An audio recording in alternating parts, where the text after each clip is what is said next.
কত ভুল আপনি করেছেন, কত অন্যায় আপনি করেছেন, কত পাপ আপনার হয়েছে, কত মিথ্যা আপনি বলেছেন, কয় ওয়াক্ত নামাজ ছেড়েছেন, কয় লাখ টাকা ঘুষ খেয়েছেন, কত যৌতুক আপনি খেয়েছেন, কত মিথ্যা আপনি বলেছেন। আপনার পাপ যত বড় হোক, যত বিশাল হোক, যত বেশি হোক, আল্লাহর দয়ার পরিসীমা তার চাইতেও বড়। আপনার পাপ, আপনার অন্যায়, আপনার জুলুমগুলো যদি হয় খালের পানির সমান, বিলের পানির সমান, আল্লাহর দয়া সাগরের পানির সমান।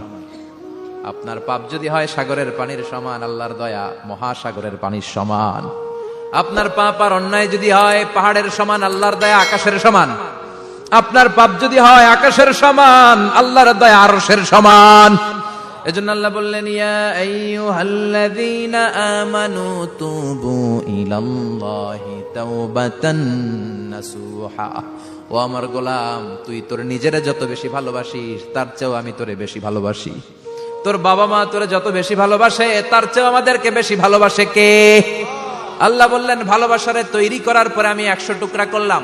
চিল্লায় বলেন, কয় টুকরা? 99 টুকরা ভালোবাসা আমি আল্লাহ নিজের মধ্যে রেখে দিলাম। 1 টুকরা ভালোবাসা গোটা বিশ্বের সব